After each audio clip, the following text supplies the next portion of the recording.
नमस्कार दोस्तों, करीब एक महीने पहले प्री मेडिकल नीट एग्जाम को लेकर देश भर में स्टूडेंट्स स्ट्राइक करते हैं और इस एग्जाम को दोबारा कंडक्ट कराने की मांग की जाती है। ये बात सिर्फ उन 23 लाख स्टूडेंट्स की नहीं थी जिन्होंने एग्जाम दिया था।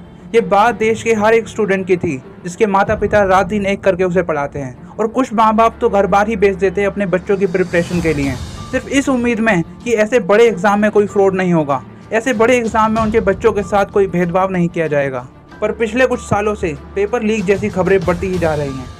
अब जरा हिंदुस्तान टाइम की इस खबर पर नजर डालिए। इसी साल 11 मई 2024 को नीट एग्जाम के बाद पटना पुलिस 13 लोगों को अरेस्ट करती है पेपर लीक करने के जुर्म में, और ये लोग 30 से 50 लाख चार्ज कर रहे थे पर स्टूडेंट। इतना ही नहीं, 10 मई की इस खबर को भी देखिए।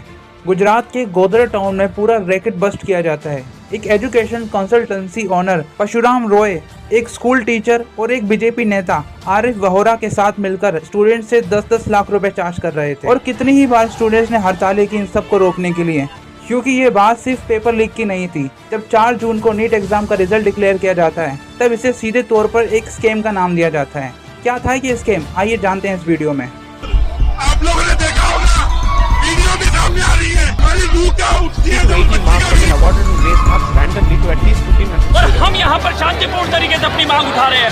हम यहाँ से इस्तीफे की मांग करते हैं धर्मेंद्र प्रधान के, क्योंकि नीट का एग्जाम में जो धांधली हुई है इनके शासनकाल में हुई है। एक गौरी शिक्षा व्यवस्था चल रही है जहाँ पे अमीर अमीर नेताओं के लोग बड़े बड़े प्राइवेट स्कूलों में जाते हैं, ज्यादा अमीर है तो देश से ही बाहर चले जाते हैं और देश का गरीब इनके सर्वोदय में पढ़ने को मजबूर होता है। वो छात्र जो पहले से ही हाशिए पे आते हैं, वो छात्र जो पढ़ने जाते हैं।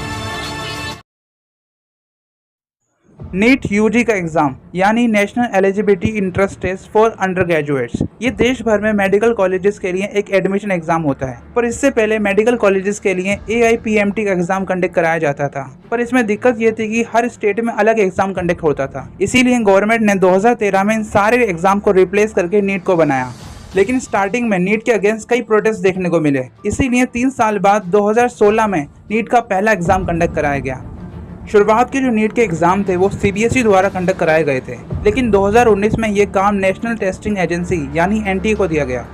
10 नवंबर 2017 को मिनिस्ट्री ऑफ हायर एजुकेशन ने NTA को बनाया।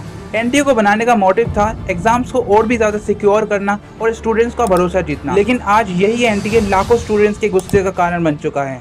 आइए थोड़ा गहराई से समझते हैं। शुरुआत होती है 9 फरवरी 2024 से, जब NTA नीट के एग्ज़ाम के लिए रजिस्ट्रेशन ओपन करता है और सभी स्टूडेंट्स को 1 महीने का समय दिया जाता है रजिस्टर करने के लिए। अब 1 महीने बाद 9 मार्च को फिर से डेडलाइन को आगे बढ़ा दिया जाता है 1 हफ्ते के लिए। अब इसमें दोस्तों कोई बड़ी बात नहीं, क्योंकि हो सकता है कि बच्चों ने रजिस्टर ना किया हो, इसीलिए डेट को आगे बढ़ाया गया है। लेकिन इसके 1 महीने बाद 9 अप्रैल को फिर से रजिस्ट्रेशन ओपन किए जाते हैं 1 दिन के लिए, और इसके बाद फिर से करेक्शन विंडो के रूप में रजिस्ट्रेशन ओपन होते हैं 11 अप्रैल से 15 अप्रैल तक। अब सवाल आता है, ये कौन से खास स्टूडेंट हैं जो प्रिपरेशन में इतने ज़्यादा मगन हैं कि 3 महीने तक रजिस्ट्रेशन करना ही भूल गए, और NTA बार बार इनके लिए रजिस्ट्रेशन ओपन कर रहा है। इसके बाद 5 मई 2024 को फाइनली एग्जाम कंडक्ट कराए जाते हैं और 9,750 सेंटर में करीब 24 लाख स्टूडेंट एग्जाम देते हैं। इसी बीच बिहार की पुलिस पेपर लीक के केस में 13 लोगों को अरेस्ट करती है, और जब तक ये बात सोशल मीडिया पे फैलना शुरू होती है NTA इन सारे एलिगेशंस को बेसलेस बता देता है। और ऐसा ही कुछ छत्तीसगढ़ में भी होता है, पर छत्तीसगढ़ में 45 मिनट बाद पता चलता है स्टूडेंट्स को गलत पेपर दिया गया है, यानी स्टूडेंट्स के समय की कितनी बर्बादी की गई है। और इसी तरह की इनरिस्पॉन्सिबिलिटी एग्जाम को कंडक्ट कराने में देखने को मिलती है। राजस्थान के एक सेंटर में हिंदी मीडियम स्टूडेंट्स को इंग्लिश का पेपर दे दिया जाता है। अब अगर नीट के बेसिक इन्फॉर्मेशन पर नजर डालें तो नीट एक MCQ बेस्ड एग्जाम है जिसमें 4 सब्जेक्ट से क्वेश्चंस पूछे जाते हैं, फिजिक्स, केमिस्ट्री, जूलॉजी और बॉटनी। हर सब्जेक्ट में 50 क्वेश्चंस होते हैं और 45 क्वेश्चंस को अटेम्प्ट करना होता है, यानी टोटल 200 क्वेश्चंस में से स्टूडेंट्स को 180 क्वेश्चंस को अटेम्प्ट करना होता है। हर एक सही क्वेश्चंस पे 4 मार्क्स दिए जाते हैं और हर एक गलत क्वेश्चन पे 1 नंबर की नेगेटिव मार्किंग होती है। 180 क्वेश्चंस को अटेम्प्ट करने के लिए स्टूडेंट्स को 3 आवर्स 20 मिनट्स का समय दिया जाता है और टोटल मैक्सिमम मार्क्स बनते हैं 720। अगर स्टूडेंट एक क्वेश्चन छोड़ दे तो 4 मार्क्स कट जाते हैं, यानी 716 मार्क्स आने चाहिए, और अगर एक क्वेश्चन गलत हो जाता है तो 715 मार्क्स आने चाहिए। पर यहाँ 2 स्टूडेंट्स को 719 और 718 मार्क्स मिले हैं, जो कि इम्पॉसिबल है। और इससे भी इंटरेस्टिंग बात होती है जब 4 जून को नीट का रिजल्ट डिक्लेयर किया जाता है। टोटल 67 स्टूडेंट 100% स्कोर करते हैं, यानी 720 आउट ऑफ 720, और सबको ही ऑल इंडिया रैंक 1 मिल जाती है। अब अगर इसका कंपैरिजन पिछले कुछ सालों से करें तो 2023 में सिर्फ 2 बच्चे टॉप करते हैं, और 2022 में 4 बच्चे ही टॉप करते हैं, और 2021 में सिर्फ 3 बच्चे टॉप करते हैं। अब ऐसा क्या हुआ अचानक से 2024 में इतनी बड़ी संख्या में टॉपर्स आने लगे? एनटीए इसके पीछे 3 रीज़न बताता है। पहला कि इस साल का एग्ज़ाम पहले के मुकाबले काफ़ी आसान था, इसीलिए ज़्यादा बच्चों ने टॉप किया। पर अगर बात करें बच्चों की और एक्सपर्ट्स की तो उनका कहना था कि इस साल का एग्ज़ाम पहले के मुकाबले काफ़ी टफ आया था। और दूसरा रीज़न एनटीए बताता है कि इस साल नंबर ऑफ़ कैंडिडेट काफ़ी ज़्यादा थे, इसीलिए टॉपर्स भी ज़्यादा हुए। करीब 3 लाख ज़्यादा बच्चों ने इस साल एग्ज़ाम दिया था। तीसरा रीज़न एनटीए बताता है कि 67 टॉपर्स में से 50 कैंडिडेट्स को ग्रेस मार्क्स दिए गए थे। 50 में से 40 कैंडिडेट को ग्रेस मार्क्स दिए गए थे आंसर शीट में गलती और सिमिलर आंसर के लिए, और 6 कैंडिडेट को ग्रेस मार्क्स दिए गए थे उनके टाइम लॉस की वजह से। यहाँ एनटीए क्वेश्चन को बनाने में हुई गलती को छुपाने के लिए कुछ बच्चों को ग्रेस मार्क्स देता है। यहाँ एनटीए कहता है कि एनसीईआरटी के पुराने और नए एडिशन में इन्फॉर्मेशन अलग होने की वजह से दोनों ही ऑप्शन को ठीक माना जाना चाहिए, और अपनी गलती को छुपाने के लिए गलत आंसर को सही कर देना, क्या ये सही बात है? अब अगर बात करें उन 6 स्टूडेंट्स की जिन्हें टाइम लॉस की वजह से ग्रेस मार्क्स दिए गए थे, इनमें सबसे हैरानी वाली बात यह है कि ये 6 स्टूडेंट एक ही सेंटर से बिलोंग करते हैं। इसके जवाब में एनटीए सुप्रीम कोर्ट की 2018 की एक जजमेंट दिखाता है, जिसके अकॉर्डिंग एक स्टैंडर्ड मेथड के यूज से पता लगाया जा सकता है कि टाइम लॉस के लिए कितने मार्क्स दिए जाने चाहिए। इस पर फिजिक्स वाला ने एक सवाल पूछा कि अगर प्रॉब्लम टाइम की है तो सॉल्यूशन भी टाइम का होना चाहिए, अगर जिसका टाइम लॉस हुआ है तो उसे एक्स्ट्रा टाइम दिया जाना चाहिए, ग्रेस मार्क्स क्यों दिए गए? ये तो दूसरे बच्चों के साथ नाइंसाफी हुई।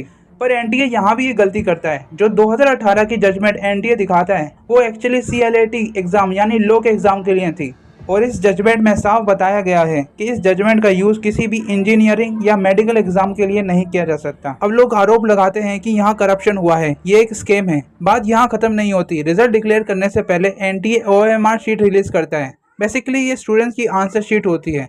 ये इसलिए किया जाता है ताकि स्टूडेंट को एक फेयर आइडिया मिल सके कि उसका रिजल्ट कैसा होगा। पर यहाँ भी एनटीए की लापरवाही दिखाई देती है। ऐसा ही एक केस सामने आता है 18 साल की अर्शिता का। उसकी ओएमआर शीट में उसका स्कोर 384 होता है, जबकि फाइनल रिजल्ट में उसका स्कोर 308 आता है। टोटल 80 नंबर का डिफरेंस दिखाई देता है। एनटीए इन सारे सवालों का जवाब देने से पहले ही 10 दिन पहले 4 जून को रिजल्ट डिक्लेयर कर देता है। अब ये कोई नॉर्मल बात नहीं थी, क्योंकि 4 जून को इलेक्शन के रिजल्ट भी आने वाले थे और मीडिया का सारा फोकस इलेक्शन के रिजल्ट पे था। और इस मौके की आड़ में एनटीए इस स्कैम को छुपाने की कोशिश कर रहा था। जब ये बात सोशल मीडिया में आती है तब सारे लोग आवाज उठाते हैं। अपोजिशन लीडर्स राहुल गांधी, अखिलेश यादव जैसे नेता कार्रवाई की मांग करते हैं। अब इस प्रेशर से फाइनली एनटीए ग्रेस मार्क्स को हटाने के लिए राजी हो जाता है, और जिन बच्चों को ग्रेस मार्क्स दिए गए थे उनके सामने 2 विकल्प रखे जाते हैं, या तो वे अपने मार्क्स बिना ग्रेस मार्क्स के मंजूर कर लें या फिर दोबारा एग्जाम दें। ये तो सिर्फ एक सॉल्यूशन है, बाकी प्रॉब्लम का क्या? अभी कई जवाब मांगने और बाकी हैं। अब ज्यादा से ज्यादा क्या होगा? कुछ दिनों तक लोग इन सबको याद रखेंगे। लोग अपनी वीडियो के थ्रू अपनी आर्ग्यूमेंट, अपने पर्सपेक्टिव को शेयर करेंगे, और कुछ दिन बाद इंडिया और पाकिस्तान के मैच के साथ यही लोग सब कुछ भूल जाएंगे। इस साल फिर से ये साइकिल शुरू हो जाएगी। जब तक ये भ्रष्टाचारी सरकार अपने मुंह करप्शन के पैसों से बंद रखेगी तब तक ना तो कोई सस्पेंड होगा